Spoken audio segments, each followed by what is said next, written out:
Welcome to the smartest people in the room. We are glad you are here, and just by showing up, you're already demonstrating your very own smarts. Today, I am pleased to present two people who are experts in one of my favorite parts of the entire music industry. That is independent artists and Americana music in particular. But that is just the tip of the proverbial iceberg of the wisdom these guys will share.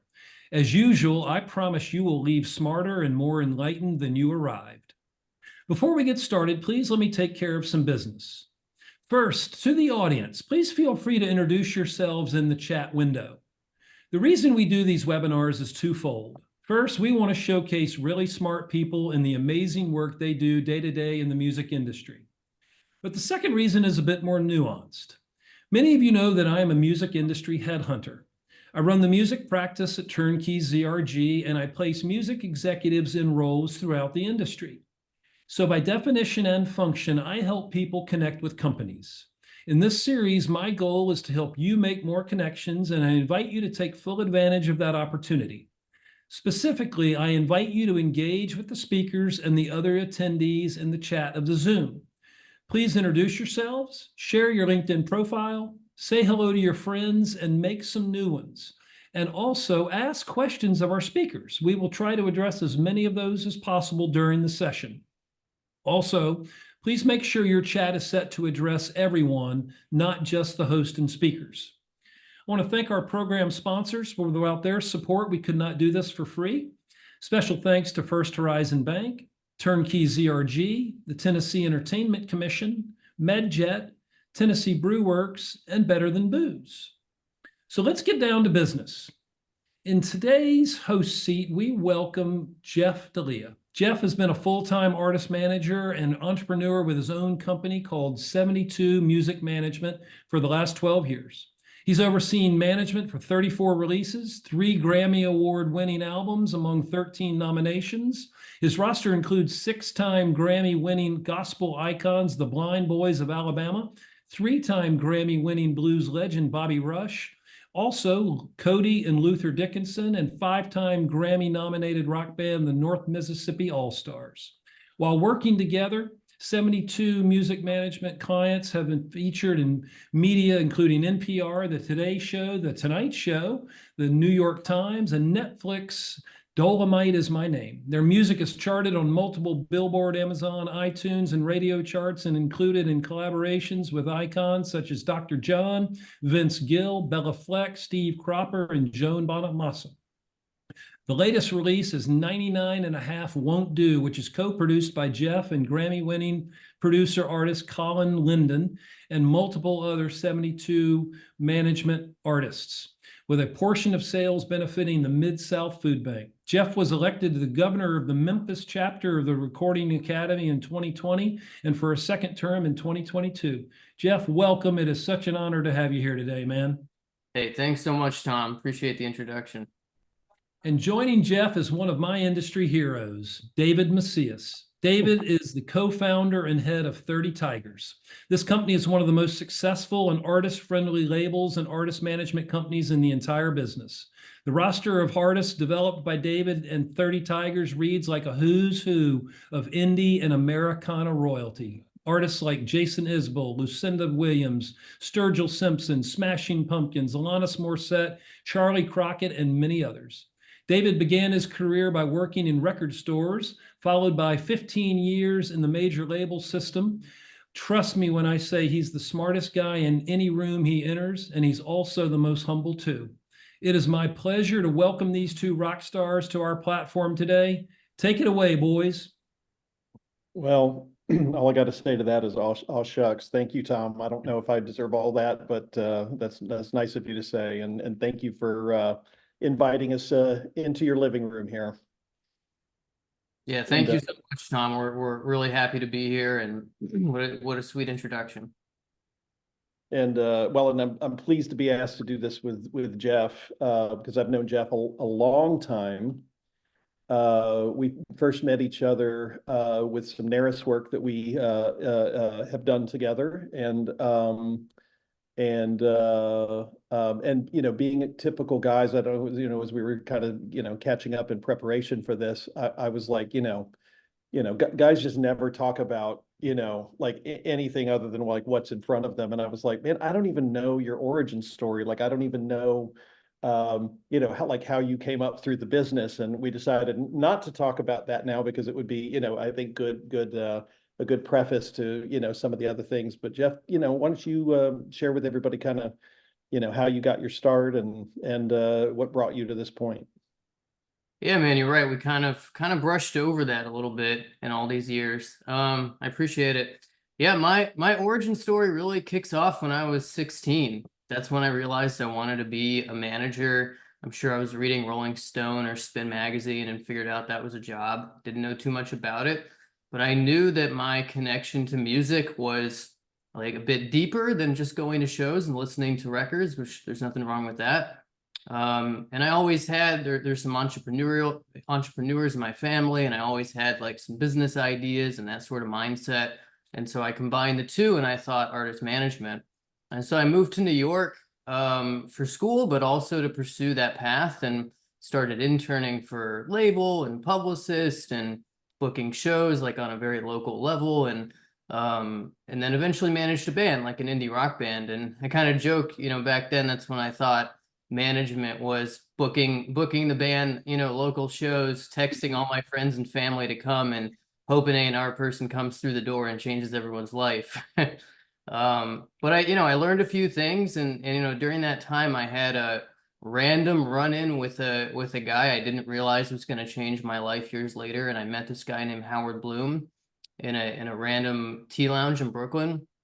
And Howard had been in the music business in the 70s and 80s and helped break Madonna, Prince, Michael Jackson, Bob Marley as a publicist. Now he's like a philosopher and author. And a few years later, he ended up introducing me to my first client, AJ Croce, who basically, took a chance on me, and I took a chance and risked myself and decided to go all in on management on my own, and go right from interning at Red Light and going to a music business program at Musicians Institute, into right, all into management. And just like finally, I'll say, I remember at our graduation from Musicians Institute, Alice Cooper was the commencement speaker, and he said, you have to take risks to avoid falling into mediocrity. And I think that like everyone can relate to that in a different way, but for me, that was like going right from interning to starting my own business, putting all my resources into it, eventually running out of money, and just like believing that this was the thing for me. And Yeah. that led me to managing Bobby Rush and working with you down the road and starting my business. Yeah. But what about you, man? Like I know the 30 Tigers era, but how did you get going? I Yeah. know there's some major label work. Like, how did you Yeah. end up starting 30 Tigers and getting going in the business? Brevity is not my strength, but I'll try to be as concise as I can here. But I just was a huge music fan from when I was a kid. My first jobs were, like bussing tables in pizza restaurants, and I would cash my check at the record store and basically spend everything but the $10 I needed for gas for my moped to, buy records. And I was a voracious reader of Rolling Stone, and I just, I just loved it. And then I happened to chance into a conversation that got me a job at age 15 as seasonal help at the record store that I shopped in, and I just caught the bug and just hung on for dear life, and worked in record retail from to the age of 21 when I got an opportunity to work for Arista Records, and learned so much there, and was in the major label world. Until the age of 36, when they as I like to say, they invited me to explore my destiny elsewhere. And I'm pretty much out of that, along with a fellow Arista refugee, started 30 Tigers, and man, just sort of like what you were saying, just through some pretty lean times, just kept the faith and hung on and just believed in what we were doing, and the model that we put out into the world. And here I am on the precipice of 60, still getting to do what I love. I feel very lucky. That's amazing. Speaking of like the model of 30 Tigers, it makes me think like Bobby Rush and I are really grateful to work with you guys and to work with a model where he gets to maintain ownership of his masters, he gets to Yeah. control most of the revenue streams. It's a very unique model, and you guys offer more services than a traditional distributor. What was the genesis for how you came up with that model? Well, this is not going to be a very cool answer I'm about to give, but really probably the big formative influence was Sam Walton. Right when I was trying to think about like starting my own shop and everything, I read Sam Walton's Made in America, and believe me, there's a lot about what Sam Walton built and sort of his relationship with workers that I don't necessarily cotton to, but just strictly in the context of margin structure, having come out of the major labor world and seen the inefficiencies up close, and sort of realizing that it was really the artists that paid for those inefficiencies through substandard deals, that if we could be as efficient as possible, and we could be as efficient as possible, and sort of in the same way that Sam Walton was like lowest price every day to his customers. Our version of that is giving artists better deals. We give them the lowest price of the infrastructure that envelops them, and really the artist is the thing of intrinsic value. Nobody buys a 30 Tigers record, but they do buy a Bobby Rush album. You know what I mean? And so the artist, it should follow that they have more leverage to find infrastructures to help them get their music to the market. And I'm just proud that we're able to do it in a way that lets them own what they create and share in all those revenue streams and earn a living. And I think as the media landscape has gotten so refracted that and there's just a lot more artists that are capable of a middle class living. That middle class living is predicated on them getting the most value out of their assets, and so I think the model has made more sense as time has gone on, and the media has refracted into many different streams of attention. Interesting. Yeah. Yeah. So, one thing that I've always been impressed with where you're concerned, and one thing I'm kind of, curious about, and I think other people will as well, is you have really found a niche, and you really like the number of ways in which you keep Bobby active. I mean, and he's what, 90?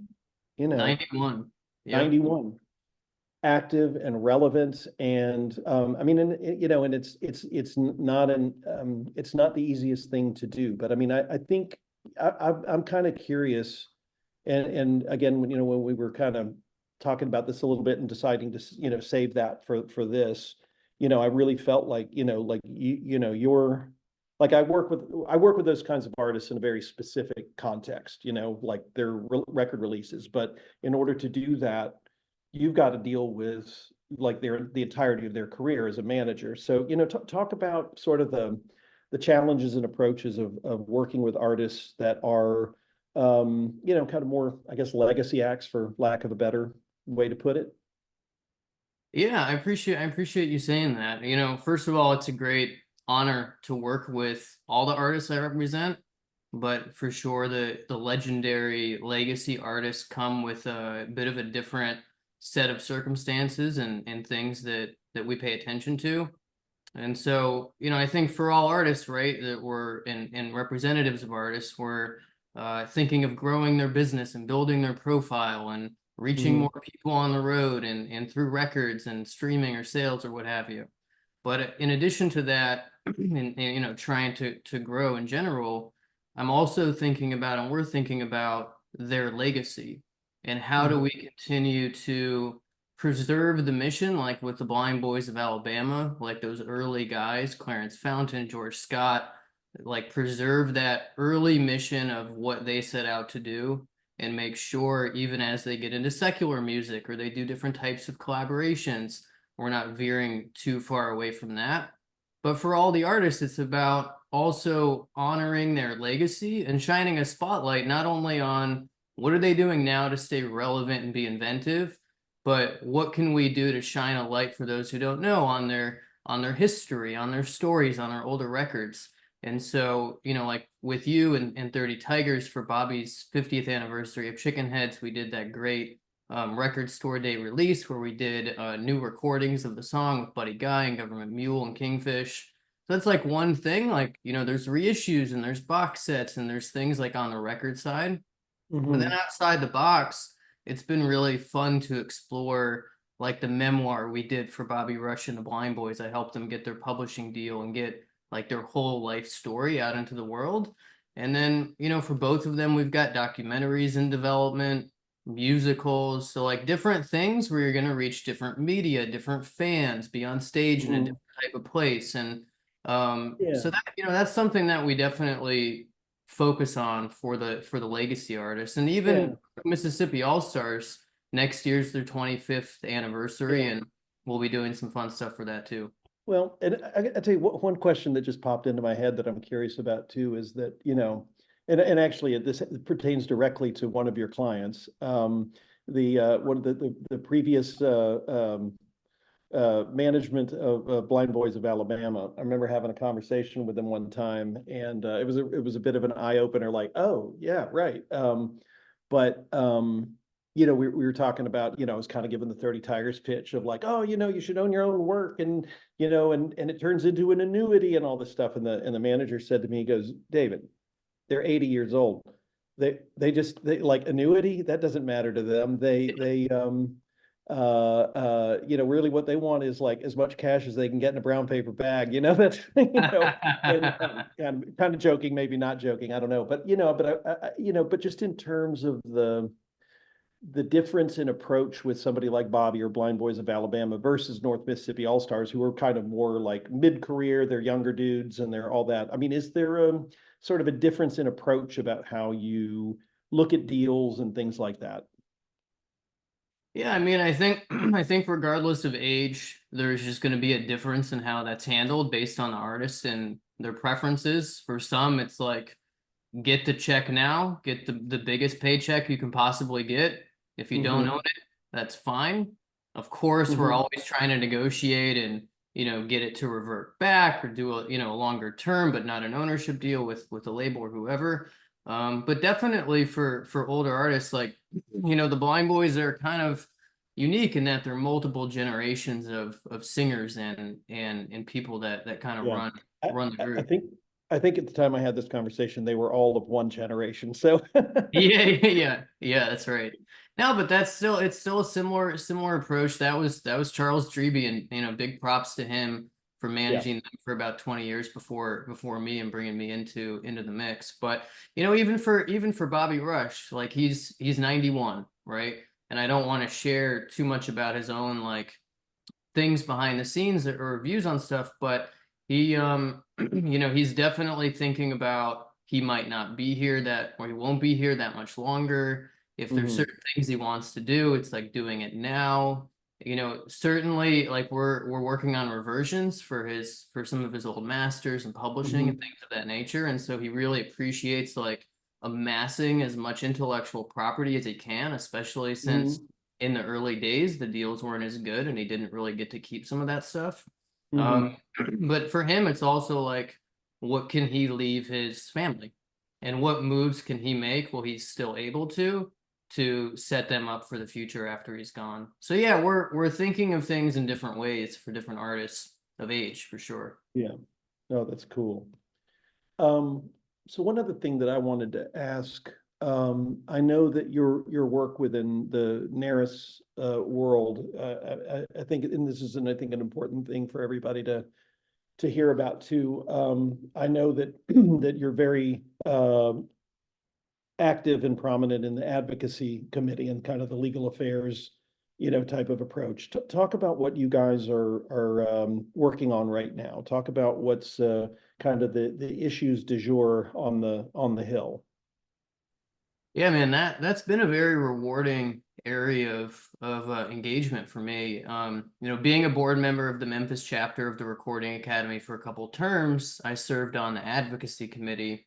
Now, first of all, just as a member of the Recording Academy, a lot of people will contribute to District Advocate Day every year, where you can meet with members of Congress in your district, or Grammys on the Hill artists will contribute to, or things like that. But as a member of the advocacy committee, we're engaging any way we can on national, bills, federal bills, but we're also looking at the different states in our chapter's region and seeing what we can do on a state level. So I was designated the individual to kind of run point for the state of Mississippi, thanks to my relationship with Bobby Rush.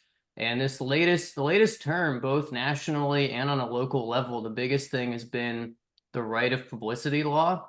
And on a federal level, and in some states like Tennessee, it was adding an addendum to the law that already existed for protecting name, image, likeness from like misuse of other entities or individuals, but adding in AI and voice. So there aren't creations of an artist's song without their consent using AI or things of that nature. So in Tennessee, let me ask you, and you may not have an answer to this. Yeah.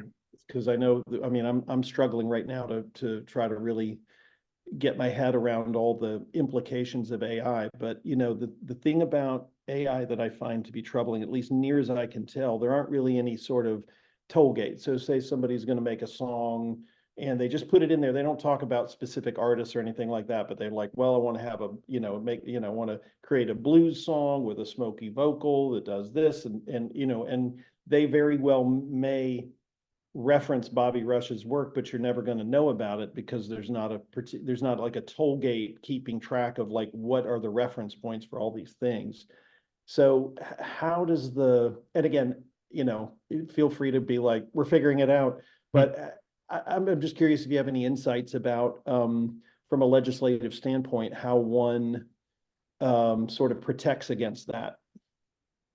Yeah, I mean that's a great point. I think there's two distinctive issues when it comes to intellectual property and artists regarding AI. There's the one where it's more obvious. They're like copying Drake's voice and making a new recording that sounds just like him using AI. That's a little more obvious. What you're talking about is a little bit more vague or nuanced, and I'm not really sure. I don't recall if the Elvis Act or what's being pushed forward in other places addresses AI just pulling from all the IP that exists in the world, using a little bit of Bobby Rush, a little bit of Irma Thomas, a little bit of the Meters, and kind of making something totally fresh and new that no one would be able to tell it actually comes from that. I feel like that's an ongoing conversation that's still being worked on, but maybe there's other people, in the chat that know more about it. I don't know what is being done to address that personally. Yeah, I mean, honestly, the I think the difficulty is that, the difficulty is that like technology, and this has sort of been the way that technology operates often, is technology sort of builds itself out without particular insight or care as to the rights of IP holders, and then they launch this thing, and then all of a sudden the people who own copyright are put in a position of having to sue and threaten and try to catch up to to protect their rights. I think it's a real problem. And I mean, to be honest with you, that's one of the things that I'm thinking about now. I don't know exactly what I intend to do about it, but I have some friends in the tech and VC world, and obviously a lot of friends in the IP world, and I'm trying to sort of get my head around how to create some sort of kind of a working group, think tank, something like that, where we can sort of be cognizant of what kind of technology is being developed out there, have conversations ahead of time. Because like I go back to, I'm an old person, so I go back to Napster, right? And when Napster kind of blew up, I mean, I was deep into the business at that point. It just freaked everybody, out. But the fact is, I mean, it was a it was a more efficient delivery system. It was something that fans loved. The only thing that wasn't happening was that there were no discussions ahead of time around the monetization. If Napster had been charging a monthly fee like Spotify had, and sharing all the the info as a in a pro rata fashion, then that would have been, I think, a real boon to the business. I personally feel, and I don't have anything other than a gut instinct to back this up, but that had they been able to sort of come to the table and figure that out, we wouldn't have like fallen from a $14 billion business down to a $7 billion business, and had to sort of kind of climb our way back up. So so that I'm let's I mean, put it this way, we talk all the time anyways, but I would be I'd be especially curious in your role in advocacy with NARIS. And I see Ralph, speaking of NARIS, our good friend Ralph Oliveras is out there. Howdy, Ralph. We all get to work with him, who actually is with NARIS, he's a treasure. But yeah, just that. But I think that's this is all interesting stuff. But but if we can see what the next sort of technological thing that's coming and have those conversations ahead of time, that's definitely something that I find very that would be a valuable thing to do. So yeah. Just a side note before we keep going, there's a bunch of people in the chat commenting, and I just want to add on to what we were talking about. They're talking about the No Fakes Act and the Copied Act that address some of the concerns you're talking about. So appreciate Charles and Lionel and John weighing in on that. And Lionel's talking about Europe has some amendments to copyright laws that protect against AI. I'd be curious to learn more about that myself. Speaking of Europe, and maybe we'll pop back to technology and preparation for the future in a little bit. One of the things you and I were talking about the other day that I think is interesting, just on a legislative level, is the bill, the American Music Fairness Act, that's being pushed forward mainly Academy's advocacy efforts. But we were talking about, well, for one, what that act does, for those who don't know, is that will pay a royalty for terrestrial airplay to artists and producers, which has never happened in the US. And we all know artists whose work have been hits or big songs that they didn't write, that they don't make anything on from airplay. But what's particularly, aside from the US being the only first world country in the world that doesn't pay a royalty on that in particular, what's even more frustrating about it is that for all the countries that do, the artists don't get the reciprocal payout because the US doesn't do it as well. Is that right? And you had some thoughts? I mean, the thing is, there's an IP treaty, treaty, Rome is the Treaty of Rome or something like that. I'll fess up that I have a little bit of COVID brain at the moment, but yeah, I think it's the Treaty of Rome. That's a IP deal, and all the countries around the world are signatories. And basically, it's like, okay, well, we will pay artists when their works are used on terrestrial radio, and we will pay labels when their works are used on terrestrial radio. And because we do not do that, and we're the only country that does not do that, we do not. Our artists are ineligible to, like, if something gets played on the BBC, and the artists and labels should be earning revenue from that, we're precluded from doing it. It goes into a black box over there, and then they distribute it to who knows, I guess to artists on a pro, UK artists on a pro rata basis. And it feels like, if we could sort of re-engineer our royalty structure to be, in compliance with the Treaty of Rome, that we would, there's a whole lot of money overseas that we could be collecting and distributing to the industry here that we aren't, because of frankly, I think National Association of Broadcasters, stiff arming, people. And put it this way, like, look, I understand I wouldn't want to be in the commercial radio business right now. It's a very tough slog, and I think throwing a royalty thing, it's a complicated solution, I'm sure, but it's one that the lack of a solution is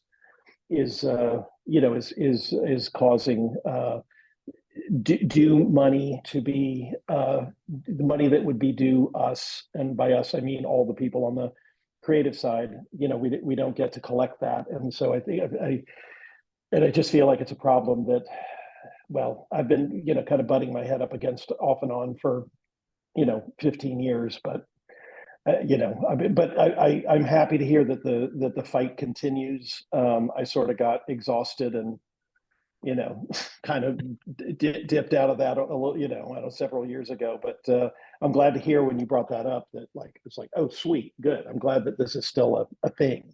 Yeah, I think they've come up with a bill that addresses concerns of the mom and pop stations not being shut down because the payouts would be too high. It's like a tiered structure, and the bill has finally caught steam. It's got bipartisan and bicameral support, and hopefully in one of the next sessions it moves forward. But yeah, the broadcasters and the conglomerates are pushing hard against it, and I think that's why, for anyone who's listening, joining in with the Recording Academy through their advocacy efforts, through District Advocate Day, or writing to your members of Congress when the time comes, really makes a difference. Yeah, I mean, honestly, that it is really important to do that, and also to, if my guess is that probably most people on this in this chat, that are here hanging out with us are members of NARIS. But if you're not members of NARIS, whether you can be active or whether you don't have the wherewithal to be active, I think it's important to join and to support, because those are the folks that are out there fighting the good fight. They know the issues deeply, and we those of us in the business owe them an enormous gratitude for doing the hard work and protecting our rights while we're out there thinking about how to bring the music to the people. So, and Jeff, you have my thanks for your continued work and advocacy, and I just think it's really important. 100%. And I'll put a plug in too for there's lots of other organizations too. One I'm a big proponent of is A2IM, the American Association of Independent Music. Those guys are the the voice for independent labels, not only on the Capitol Hill or on Capitol Hill, but certainly in the boardrooms of a lot of companies. They fought early on when it came to companies like Spotify, where maybe they were paying this is a long time ago when they started, but when they were paying maybe slightly higher rates to the majors than the indies, these guys were the ones that went in and made a successful case for parity in payment. So I think, no matter what sort of slice of the world that you're in, find the advocacy organization. I mean, even, if the dues are, $100 a year, whatever it is, but, join, because, that's how these people who do the important work that benefit and become experts in the arcane little corners of the law that pertain to the way that we all get compensated. So at any rate, just wanted to put in a plug for those two. So. Yeah, just to shout out, someone mentioned it in the chat. I can't find it right now, but somebody mentioned NIDO, the National Independent Talent Buyer Organization, and there's NEBA as well. And those two organizations were huge for basically saving venues. Also, agencies and management companies were part of it during the lockdown, during COVID. So all these organizations in our world have been advocating and supportive, which is great. It's great to be a part of it. John Grau mentioned NIDO. Thanks, John. Hey, John. But yeah, just pivoting back to like streaming platforms and technology and all that. I know that you were like an early and spirited defender of Spotify and like the streaming model. You know, roughly 10 years in or so, what's your perspective on how far we've come, where we're headed, and that sort of thing? Yeah, I mean, yeah, I'm well, and put it this way, I know, people may, beg to differ, but I feel like I got that one right. Not that I'm right about everything, but early on, Spotify was, there were a lot of artists, a lot of people that were. I mean, and I get it. It was kind of freaked people out. You sort of look at the transactional rates of what happens, and you're getting like 70 cents for a download, but you're getting half a cent for a stream, and it felt like the bottom was dropping out economically. But those are two very different experiences. It's the difference between it's sort of like streaming is like like you pay your water bill at the end of the month. You turn on the faucet, you get a glass of water, you take a shower, whatever. But they run a meter, and at the end of the month, they're like, this is how much water you used, and we pay the bill, and we don't think about that. But if we changed our water, our relationship to water to be like, oh, I want to take a shower, I'm going to have to put 2 quarters in the slot, that would feel weird, and be like, oh my God, I got to pay 50 cents to take a shower. Well, you're probably paying 50 cents to take a shower, but it's just a matter of like how that, rate works. And, honestly, I'd love to say that I had some incredible, insight, that, some future seeing thing that economic, financially, that it was all going to be okay. But what I did was, because, I felt like I had to be, I had to like understand more. It's sort of like where I am at with AI right now. It's kind of like, oh shit, I better like understand what's happening here, because I represent artists. I defend their rights. Frankly, our business model depends on, I mean, we take a percentage of their, of their streaming revenues, and within a few other things, their vinyl and all that kind of stuff. But that's the only way we make money. So it's in our mutual benefit to make sure that those rights are protected, and as sort of an aggregator um, of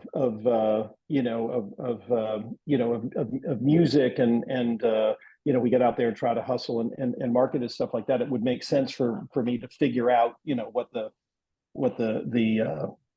whether this was a good thing or a bad thing. And so, but and I got asked to be on a panel. This is funny. I got asked to be on a panel for South by Southwest about streaming, and it was like a super hot topic. This was like 2012 or whatever, and everybody was super fired up about it. And I was like, I'll do it. And and honestly, I was not prepared. I didn't have a point of view, and but I accepted it because I knew it was going to be kind of a high profile thing. And I was like, well, I am going to study my ass off and be prepared for that.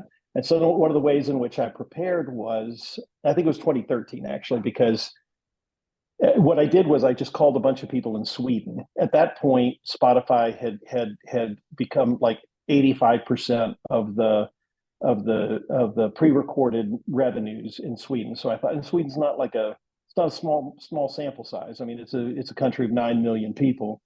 And so I called people across the board. I called somebody at Sony. I called I found an artist manager to speak to. I spoke to, a pretty good representation of people. And I was like, how's it going?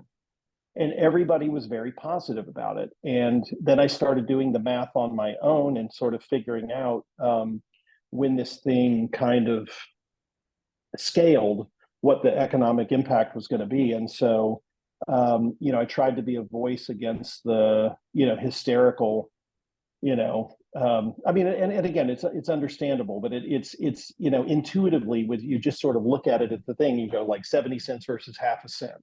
It feels ridiculous, but but the stream, once you buy a download, the financial transaction's over. But when you stream something, every time you stream it, then the financial transaction begins anew. And so when you have something that streams a lot, then it kind of all works out. And there's certain types of artists that it works less well for than others. I mean, I think there's definitely a slant towards, youth-oriented music, but I think my general theory on the case proved true. And now we're, 2014, we kind of bottomed out as an industry to that $7 billion a year point, and now we're a $17 billion industry on the pre-recorded side. And even accounting for inflation, that's a pretty good performance. So there are definitely some challenges. I feel like Spotify's kind of, didn't do as well by the songwriting community as they did the pre-recorded community, but I think they've remedied that, thanks to congressional, action, or copyright royalty board action, I should say. But I think on the whole, I think from a financial, from an economic standpoint, I think I think the theory has been borne out. Now, I think that, beyond the financial, I think that there's something that happens to our consumption of music, and this goes beyond just music. I think it's all kinds of, content, but like, the sort of the algorithm, which again is a necessary function. I mean, if you're trying to serve, if you're, if you're on Apple Music, you're on Spotify, and you're on YouTube or whatever, and you're trying to, serve your customer what it is that you feel that they want, and to make recommendations to, refresh their experience and all this, there's really only one way to do it, is to base it on things that they've, listened to, or people that listen to these things also like these things. And, algorithms are necessary to make it all, happen. However, algorithms tend to sort of flatten one's experience. It's sort of like if you're getting fed exactly the kind of thing that, or within the very, very near vicinity of all the things that you already like, then it fails to expose people to new experiences, new emotional experiences, right? So you have to, I think that what I try to do in, sort of with 30 Tigers, and believe me, there's, we work with artists all across the board. I mean, there's people that we work with that are sort of more in the hit lane, that are, kind of more algorithmically, supported by the algorithms, but, I think when there's when you're trying to work with artists, I mean, here's the thing. I have this theory of, I call it it's my 5-lane highway theory, and I came up with it talking about country music. It's like lane 3 is right down the middle, like that's, I mean, no offense. Again, I make no judgments about it, anything, but that's like the Luke Bryan, kind of thing. Like Luke Bryan, he is going to deliver hits. You have a pretty good idea of the, kind of the emotional terrain he's going to be mining, right? But in lanes 1 and 5 are, we work with some of the artists like Sturgill, for instance. Sturgill's, man, he's his own cat. He does his own thing. He expresses himself without any thought about the country music industry. He does not give a shit, but because of his, he's such a deep guy, and he's so special that, that he attracts an audience. He attracts and maintains an audience. But lanes 2 and 4 are very interesting because they're adjacent to lane 3, so things are recognizable as sort of, like in this instance, commercial country music. And I think about somebody like Shania Twain, right? When Shania Twain came out, when LeAnn Rimes came out, when Florida Georgia Line came out, there was nothing like them out there, but they were close enough to be recognizable to the country fans. But it was different, and it was new, and it was exciting. And like with Shania, you had this sort of like Def Leppard production mixed with Loretta Lynn lyrics at a time when a lot of people were, kind of gravitating from like rock radio over to, because, Nirvana was coming in, and, people that were just used to Def Leppard and German country became a destination. And they were smart enough to sort of like give this differentiated experience at a time when this was happening, and she became a superstar. The superstars always come out of lanes 2 and 4, and algorithms do not always support that. And so, what we try to do at 30 Tigers, from an A&R perspective, is be cognizant of that kind of a thing, and we really try to find compelling artists, no matter what genre it is, that will deliver sort of a deep and differentiated emotional experience. And so in a way, it's almost sort of counter programming to the algorithmic thing. And you have to fight harder, and you have to be more, you have to, sort of find those audiences and develop relationships. And there's definitely communities out there, the people that hang out. And, I think about the blog Saving Country Music. He speaks to an audience that is, purposely hanging out in lanes, 1 and 5, and waiting for the good shit, and are taking the music, on its own terms, much less than just trying to sort of hang out and just in whatever it is that people are feeding them. You know what I mean? So, so it's, I think that's, that's sort of, I don't know, my critique of the algorithmic world, and sort of the stance that we attempt to take. And again, we work with some pretty commercial people who are, again, very well served by that algorithmic ecosystem, so, but I don't know, that was pretty long-winded. I hope I didn't.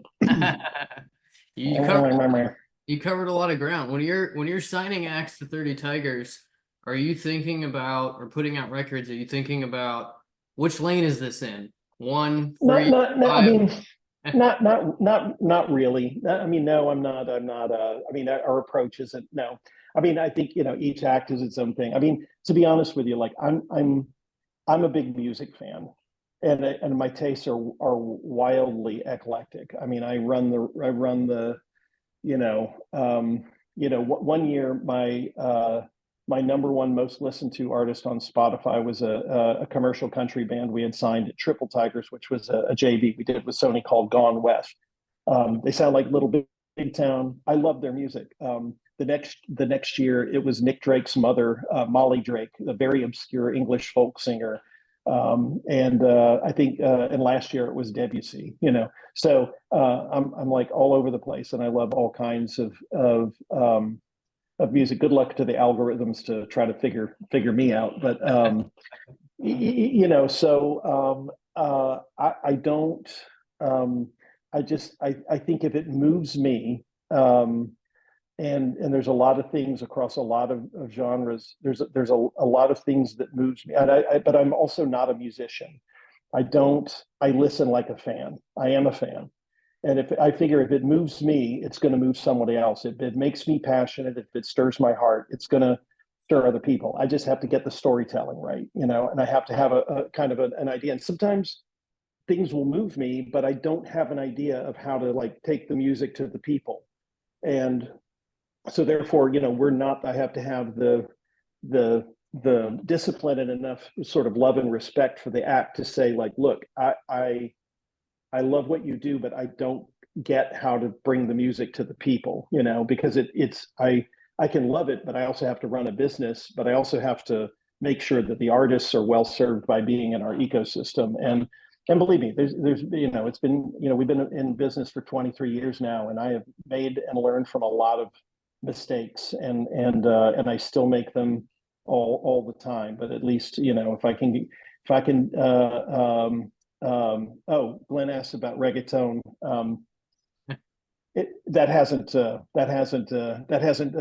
touched me yet, but I will encourage everybody. There's a Cuban act named Sema Funk that we signed, who's amazing, and so if you like that kind of a vibe, go check out Sema Funk, Glenn. Mm-hmm. And also there's certain types of music that I love, but we don't have the infrastructure to support it. I mean, if we don't, for instance, like just straight ahead pop music. There's relationships out there, where it's just, levers to be pulled and all this kind of stuff. And I may love it and respect it, but we don't have the. So it's like I'm not going to bring somebody in and fuck their shit up. That's how you develop a bad reputation. And again, we try to push the boundaries, but I try to make sure when we do that we're prepared and well, and so that we can support the acts, well. I think you touched on a great point about storytelling. It's like the artists and songwriters are writing and creating their own stories within the songs and within the overall theme of the album. But then it's on us, on the management side, the PR side, the distributor, the label, to storytell as well, to take what they've created, to tell the story in the best way possible, that it's different from what they did last year, that it's unique in its own way, and that it's really going to connect and resonate with people. No, absolutely. I'm glad you brought that. That's a really good point. I'm glad you brought that up because, it is, one of the things that I think is important is like you have to understand human beings and you have to love human beings enough to know how things are going to land with them. I mean, if all I think about is like music, then the music business and that's it, then you're not thinking about how this art is going to touch people in the totality of the lives, of the wholeness of their lives. They've got kids, they have complicated relationships with their parents, they've got so you're going to hear songs that are going to speak to those things, and if you don't love and understand human beings and don't try to do that, then you're not going to do this job very well. And so I think thank you for bringing that point up. Or you have songs like by Bobby Rush called G-String, where he's talking about all you need, baby, is your G-string and a toothbrush. Well, that definitely speaks to something. I don't know. That's a whole other direction. Yeah. Hey, we only have a couple minutes. I don't know if anyone has a question they want to share.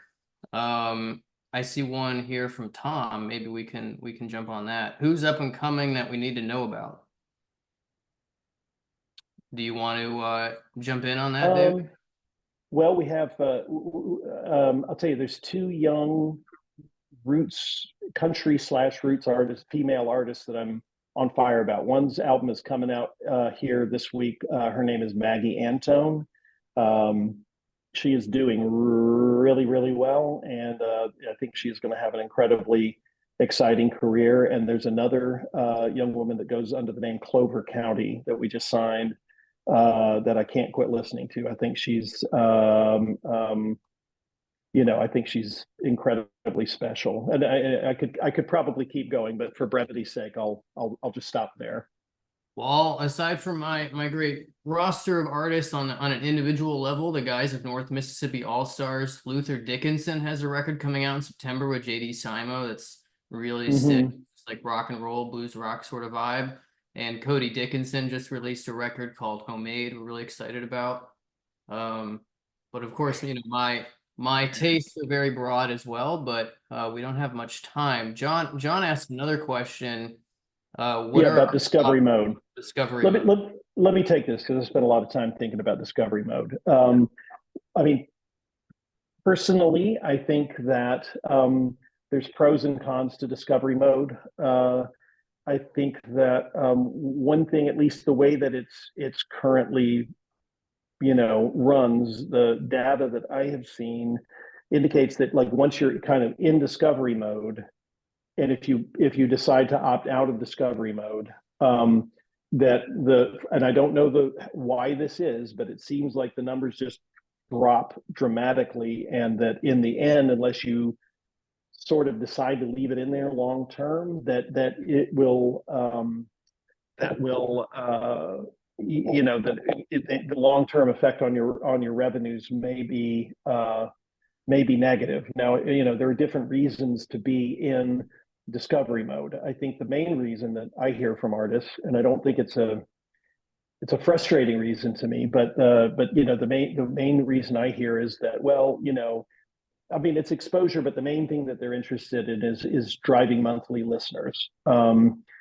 because for some reason, concert promoters and festival buyers tend to look at monthly listeners as a metric worth paying attention to, and I think that metric is bullshit. I mean, it's not bullshit. I mean, there's no criticism against Spotify or anything like that, but it's just like if you could if I just if I fall asleep listening to Spotify, which I do sometimes, and it just continues to play an autoplay, and then something feeds, well, I'm a monthly listener, even though I never even really heard that song, or I could be doing something else and paying attention to like not at all, but passive listening is just that. It's incredibly passive, and but it's like a sugar high. And I understand it's like, well, if you're dealing with festivals and promoters, and this is important, but I wish that we would perhaps re-educate people about the true context of monthly listeners, rather than sort of get hooked on that sugar high and make what I think in the long term, could be a short-sighted business decision around discovery mode. Having said that, I do feel like once all of the information is out there, then acts should be able to do whatever it is that they want to do. I just feel like for the most part, they're not sort of informed about the pros and the cons. And there's this thing like, oh, well, our competitor is doing it. And because this thing is taking place, then basically what that does is, it's a margin play for Spotify. And, I don't blame them, but, it's just, it's a margin play. It drives down the rate that is paid for a certain tranche for both radio and autoplay, puts more money in their pockets. So I feel like it's kind of feeding this sort of competitive nature in order to increase their margins. So that's my take on it. Yeah, just briefly, and I know we have to wrap up. For me, it's interesting. I get these emails for artists I represent for Spotify discovery mode, and it's like, turn this on. So you go click on it, and it'll be like this maybe not as streamed album of an artist, and it's like, add it to discovery mode for the month. You'll get this big lift in streams that you wouldn't otherwise get, but then you got to pay a little bit more to Spotify for doing it. Seems at the time like a no-brainer to do it, but obviously there's a lot more to analyze. Yeah. Anyhow, I know we have to jump. It's Tom. Hey, Tom. It's Tom pleading for you guys to keep going on, but David, I know you can't because you have another appointment. I do. Randy Owen said it is better than anybody. This has been Spitter Hall of Fame worthy stuff today, gentlemen. And I knew it was going to be. David, you, as I said in my intro, you're one of my music industry heroes, and you're the smartest guy in any room you walk into. And Jeff, you are right there with him, brother. You're just a younger version of him, a little bit better dressed. Yeah, he's a more stylish. I couldn't grow the lookalike beard, so I had to do something. Well, it's just time and sloth, man. Time and sloth with the beard. So Well, Tom, thanks so much for having us. Thank you very much. Thanks to Nick Loss Eaton for bringing this one together today, folks. And if you like what you heard here, well, guess what? We'll be back next week at the same time with 2 more rock stars. So please enjoy lunch with us next week. In the meantime, be nice to everyone you come in contact with and stay healthy, especially you, David. Thank you. Thanks, Tom, for having us. Okay. Bye, guys. Peace. Cheers.